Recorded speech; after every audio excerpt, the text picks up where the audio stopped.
विदेशी धरती पर मोदी सरकार को कोस रहे थे राहुल। भड़के ओवैसी ने लगाई राहुल की जबरदस्त क्लास। कांग्रेस राज में मुसलमानों पर अत्याचार की दिलाई याद।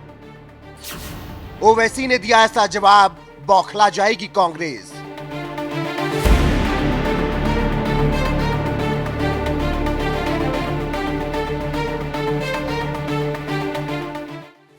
नेहरू गांधी परिवार से आने वाले कांग्रेस के दिग्गज नेता राहुल गांधी जब हिंदुस्तान में रहते हैं तो दिन रात देश के प्रधानमंत्री नरेंद्र मोदी को कोसते ही रहते हैं।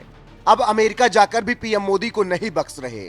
तभी तो सैन फ्रांसिस्को के एक कार्यक्रम में बोल रहे कांग्रेस नेता राहुल गांधी ने पीएम मोदी का मजाक उड़ाते हुए यहां तक कह दिया कि देश में कुछ ऐसे लोग हैं जिन्हें लगता है कि वो सब कुछ जानते हैं, भगवान से भी ज्यादा जानते हैं। वो भगवान के साथ बैठ सकते हैं और उन्हें भी समझा सकते हैं। मुझे लगता है कि हमारे देश के प्रधानमंत्री उनमें से एक हैं।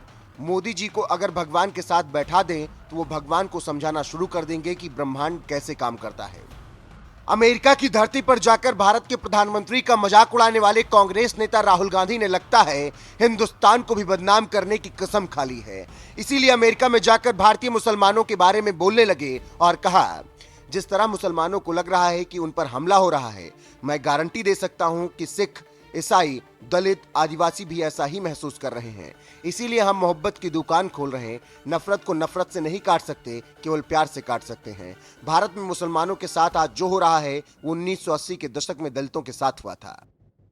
अमेरिका में जाकर भारत के मुसलमानों को डरा हुआ बता रहे राहुल गांधी पर जल्द ही उनका यह बयान उल्टा पड़ गया, क्योंकि मुस्लिम समुदाय के बड़े नेता माने जाने वाले AIMIM अध्यक्ष असदुद्दीन ओवैसी ने उन्हें मुंहतोड़ जवाब दे दिया। एक बयान में हैदराबादी सांसद ओवैसी ने कहा, आपसे मुसलमान के बारे में पूछा गया और आप दलित की बात करते हैं। उनकी सरकार के दौरान ही मुसलमानों के खिलाफ कई घटनाएं हुई हैं। सिखों के खून से होली खेली गई। छत्तीसगढ़ में उनकी सरकार है और धर्म संसद होता है। क्या जवाब जो है बिल्कुल ही गैर वाजिब है।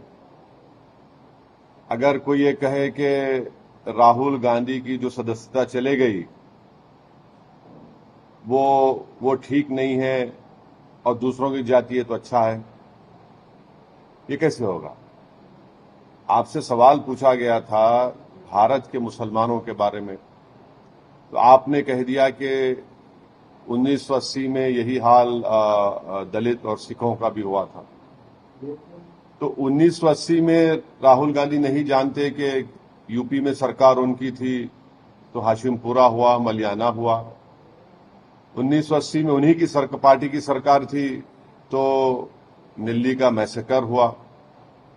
यूपी में उन्हीं की सरकार थी तो मुरादाबाद की ईदगाह में 400 से ज्यादा मुसलमानों को पुलिस फायरिंग में मार दिया गया। 1980 में उन्हीं की सरकार थी जब दिल्ली की सड़कों पर सिखों के खून से होली खेली गई थी। कांग्रेस नेता राहुल गांधी को ओवैसी ने सबसे पहले तो उन्हें कांग्रेस राज में हुए सिख दंगों की याद दिलाई और फिर इसके बाद हाल ही में कांग्रेस शासित राजस्थान में हुई जुनैद की हत्या को लेकर भी सवाल दागकर राहुल गांधी की बोलती बंद कर दी। तो आपको ये बोलना चाहिए कि मुसलमानों पर अगर हो रहा है तो क्या हो रहा है। ये टाल मटोल का जवाब देना कि 1980 में ऐसा हुआ था। अब फिर राहुल गांधी को ये भी बोलना चाहिए था कि उनकी सरकार राजस्थान में है, जुनैद नसीर कैसे मारे गए और अब तक उनके कई कातिल एलिज एक्यूज नहीं पकड़े गए। ये क्या है? छत्तीसगढ़ में उन्हीं की सरकार है, वहां पर धर्म संसद होता है, छत्तीसगढ़ सरकार की स्पॉन्सर्ड, और वहां पर महात्मा गांधी को गाली दी जाती है। ये कौन सा जवाब है इनका? भारत के मुसलमानों को डरा हुआ बताने वाले राहुल गांधी को सिख दंगे की याद दिलाकर ओवैसी ने जहां मुंहतोड़ जवाब दिया, तो वहीं दूसरी तरफ विदेशी धरती पर जाकर पीएम मोदी के अपमान के मुद्दे पर भी राहुल गांधी को लताड़ते हुए कहा, हम जब पाकिस्तान गए थे तो वहां भारत पर गलत आरोप लगाए जा रहे थे, तो हमने उसका जवाब दिया और ऐसे ही देते रहेंगे। ये एक बात सुनिए, जब हम पाकिस्तान गए थे, जब वहां पाकिस्तान में भारत के ऊपर, देश के ऊपर गलत और झूठे इल्जामात लगाए दिए जा रहे थे, तो हम उसका डिफेंड करते रहेंगे।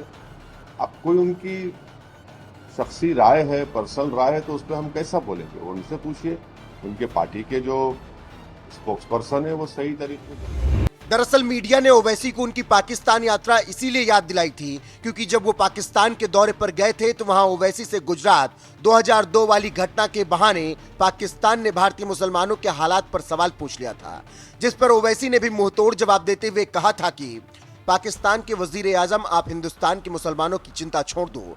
पाकिस्तान के वजीर आजम आप बांग्लादेशियों का झूठा वीडियो बनाकर डालते हैं और उन्हें भारत का कहते हैं। मिस्टर खान, आप अपने देश के बारे में चिंता कीजिए, हमें भारतीय होने पर गर्व है। बात भारत के मुसलमानों की आई तो ओवैसी पाकिस्तान की धरती पर पाकिस्तान को जिस तरह से मुंहतोड़ जवाब दिया था उसे आज याद किया जा रहा है। यहां तक कि अमेरिका गए राहुल गांधी जब विदेशी धरती पर पीएम मोदी का मजाक उड़ाते हैं तो पत्रकारों ने ओवैसी को उनका पाकिस्तान दौरा याद दिलाया। जब भारत में दिन रात मोदी सरकार को कोसने वाले यही ओवैसी पाकिस्तान जाते ही उसे मुंहतोड़ जवाब दिया था कि हमारे आंतरिक मामलों में दखल मत दो। बहरहाल विदेशी धरती पर राहुल गांधी और ओवैसी की राजनीति पर आपका क्या कुछ कहना है? अपनी राय कमेंट कर हमें जरूर बताएं। साथ ही अखिल भारतीय हिंदू महासभा के अध्यक्ष स्वामी चक्रपाणी ने राहुल गांधी को लताड़ते हुए क्या कुछ कहा है, आइए आपको सुनाते हैं। कांग्रेस नेता श्री राहुल गांधी जब भी विदेश की धरती पे जाते हैं तो देश का अपमान करने से पीछे नहीं हटते हैं। अभी अमेरिका गए हैं, वहां से जिस प्रकार से प्रधानमंत्री की छवि को खराब कर रहे हैं, प्रधानमंत्री पे टिप्पणी कर रहे हैं और बीजेपी पे और तमाम जो घरेलू भारत की राजनीति है उसको लेकर अंतर्राष्ट्रीय स्तर पे उठाते हैं। भारत में रहते हैं तो एक देश जोड़ो अभियान चलाते हैं कि भारत जोड़ो यात्रा करते हैं। विदेश में जाते हैं तो ऐसा लगता है कि भारत तोड़ो यात्रा पे वो जा रहे हैं, यानी भारत के खिलाफ जहर उगलने का काम कर रहे हैं। विश्व में कोई भी ऐसा देश का नागरिक नहीं है जो अपने देश से जब बाहर जाता है तो अपने देश की अच्छाई बात करता है, देश के प्रति और राष्ट्रवादी हो जाता है। लेकिन ये जब जाते हैं भारत से बाहर, जैसे ही जाते हैं अंतर्राष्ट्रीय मंच पे भारत के खिलाफ अनेक आपत्तिजनक टिप्पणी बोलने लगते हैं, जिससे पूरे देश दुनिया में भारत की छवि गलत तरीके से पेश करते हैं। ये बहुत ही दुर्भाग्यपूर्ण है। एक कांग्रेस के वरिष्ठ नेता द्वारा, राहुल गांधी जी के द्वारा इस तरह की टिप्पणी करना अपने आप में बहुत ही शर्मनाक है और ये ठीक नहीं। ऐसा लगता है कि अगर इनको पाकिस्तान भेज दिया जाए तो पाकिस्तान से मिलकर भारत पे आक्रमण करवा देंगे। इतना इनके अंदर प्रतिशोध घृणा देश के लोगों के प्रति और देश के प्रति जो भरा पड़ा है, ये कांग्रेस के लोग, इनके सलाहकार इनको सिखाते भी नहीं है कि अंतर्राष्ट्रीय स्तर पे कैसे व्यवहार की जानी चाहिए। ये बहुत दुर्भाग्यपूर्ण है। मैं सरकार से मांग करता हूं कि या तो इनको विदेश जाने के लिए रोक दिया जाए, क्योंकि अपरिपक्व है, अभी परिपक्व नहीं हुए हैं कि अंतर्राष्ट्रीय स्तर पर बात कैसे रखा जाए। या तो इनको विदेश जाने से रोका जाए, या तो विदेश से जब आ रहे तो रोक दिया जाए कि भाई आप उधर ही रहो। नहीं तो ये निश्चित रूप से आने वाले दिन में एक देश के लिए बहुत बड़ी समस्या है ये। और अंतर्राष्ट्रीय स्तर पे जिस तरह से देश को बदनाम कर रहे, जयचंद की सूची में ही आएंगे। ये तो जयचंद मान सिंह जो करते थे देश के साथ गद्दारी, वैसे इस तरह की भावना आएगा। क्योंकि देश तोड़ो अभियान पे जो अंतर्राष्ट्रीय टूर पे जो जाते हैं, निश्चित रूप से इनके अंदर जो विश्वमन है, जो जहर है, वो गिलने का काम करते। कोई भी राष्ट्रवादी देश में रहने वाला आहत हो जाएगा। कोई भी आपने सुना है कोई इजराइल का व्यक्ति, अमेरिका का व्यक्ति और रूस का व्यक्ति, कहीं का व्यक्ति अगर भारत में आता है तो अपने देश के खिलाफ और वहां के खिलाफ कुछ टिप्पणी करता है? नहीं करेगा। कहीं भी भारत का व्यक्ति कहीं जाएगा तो अपने देश के खिलाफ टिप्पणी करेगा? नहीं करेगा। ये सामान्य एक राष्ट्रवाद की भावना आ जाती, बल्कि दूर जाता है तो और राष्ट्रवाद की भावना आती है। लेकिन राहुल गांधी जैसे जाते हैं, हमें लगता है एक टूलकिट गैंग के इशारे पे एक भारत तोड़ो के मुद्दे पे जाते हैं। बहुत बड़ा दुर्भाग्य है। मुझे केंद्र सरकार, भारत सरकार और माननीय सर्वोच्च न्यायालय से मेरा निवेदन है कि स्वतः संज्ञान लेके इनके खिलाफ कार्रवाई करे, इनको रोक लगाई जाए। बहुत बहुत धन्यवाद। हरिओम, राम राम।